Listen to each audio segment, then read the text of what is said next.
पूर्वांचल का पहला NBA मान्यता प्राप्त संस्थान KIPM GIDA Gorakhpur quality education और बेस्ट प्लेसमेंट के लिए राष्ट्रीय और अंतर्राष्ट्रीय पुरस्कारों से सम्मानित। Admissions open in BTech, MTech, polytechnic, D pharma, B pharma, M pharma, BBA, BCA, MBA और MCA।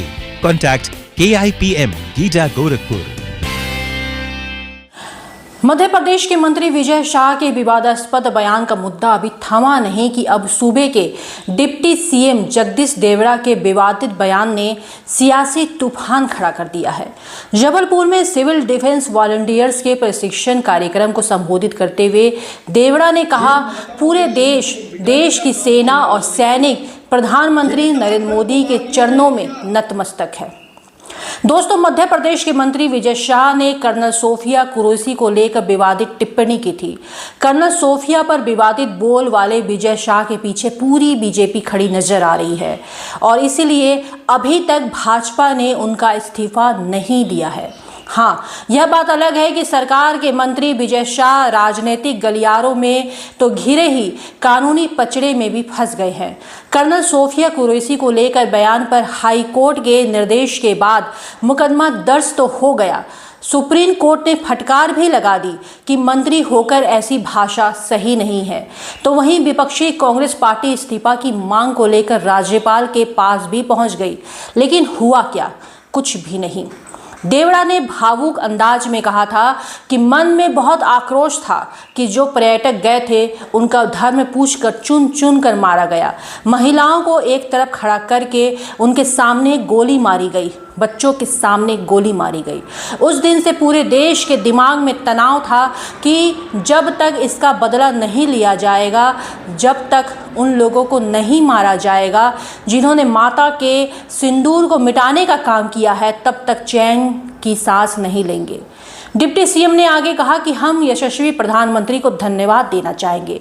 पूरा देश की सेना, सैनिक प्रधानमंत्री नरेंद्र मोदी के चरणों में नतमस्तक है। जिन माताओं के सिंदूर को मिटाने का काम जिन लोगों ने किया, जिन आतंकवादियों ने किया और जिन आतंकवादियों को जिनने पाला, जो पाल रहे हैं, उनको नेस्त नाबूद नहीं कर देंगे तब तक चैन की सांस नहीं लेंगे। और यशस्वी प्रधानमंत्री जी को हम धन्यवाद देना चाहेंगे। और पूरा देश की वो सेना, वो सैनिक उनके चरणों में नतमस्तक है। उनके चरणों में पूरा देश नतमस्तक है।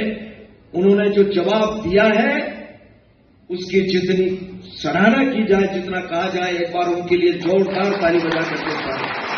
देवड़ा ने भावुक अंदाज में कहा कि मन में बहुत क्रोध था कि जो पर्यटक गए थे उनका धर्म पूछकर चुन चुन कर मारा गया। महिलाओं को एक तरफ खड़ा करके उनके सामने गोली मारी गई, बच्चों के सामने गोली मारी गई।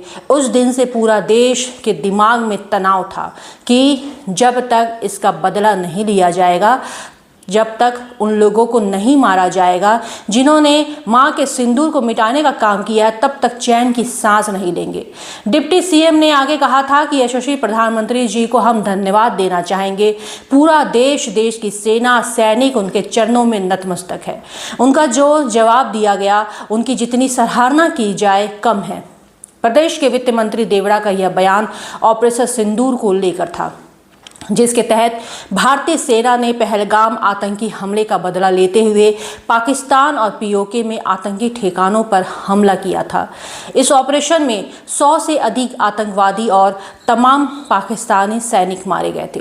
देवड़ा ने इस कार्रवाई के लिए प्रधानमंत्री की प्रशंसा की, लेकिन उनके बयान में सेना को प्रधानमंत्री के चरणों में नतमस्तक बताने पर विवाद खड़ा हो गया। अब इस सेना का अपमान बताते हुए विपक्ष ने तीखी आलोचना की। कांग्रेस ने इस बयान को लेकर सेना का अपमान करार दिया है। पार्टी की ओर से एक्स पर लिखा गया है कि देश की सेना और सैनिक प्रधानमंत्री मोदी के चरणों में नतमस्तक है। यह बात मध्य प्रदेश की भाजपा सरकार की उप मुख्यमंत्री जगदीश देवड़ा ने कही है। जगदीश देवड़ा का यह बयान बेहद ही घटिया और शर्मनाक है। यह सैनिक के शौर्य और पराक्रम का अपमान है। जब पूरा देश आज सेना के सामने नतमस्तक है, उस वक्त हमारी जांबाज सेना के लिए भाजपा के नेता अपनी घटिया सोच जाहिर कर रहे हैं। बीजेपी और जगदीश देवड़ा को माफ़ी मांगनी चाहिए, उन्हें पद से बर्खास्त करना चाहिए। लेकिन क्या आपको लगता है कि बीजेपी के लिए ये इतना आसान होगा कि जब उनका मंत्री, उनका नेता, उनका विधायक, उनका उप मुख्यमंत्री जब इस तरीके से हरकत करे तो उनका इस्तीफा ले लेना?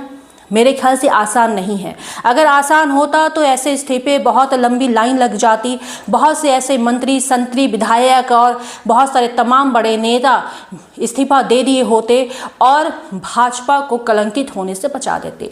लेकिन आपने सुना है ना कि भाजपा तो ऐसी पार्टी है, ऐसा वॉशिंग मशीन है जिसमें जैसे भी कलंकित नेता उस वॉशिंग मशीन में शामिल होते हैं, कलंकित से भयंकर गुनाह करने वाले अगर नेता भाजपा की वॉशिंग मशीन में जाते हैं तो वो क्लीन हो जाते हैं।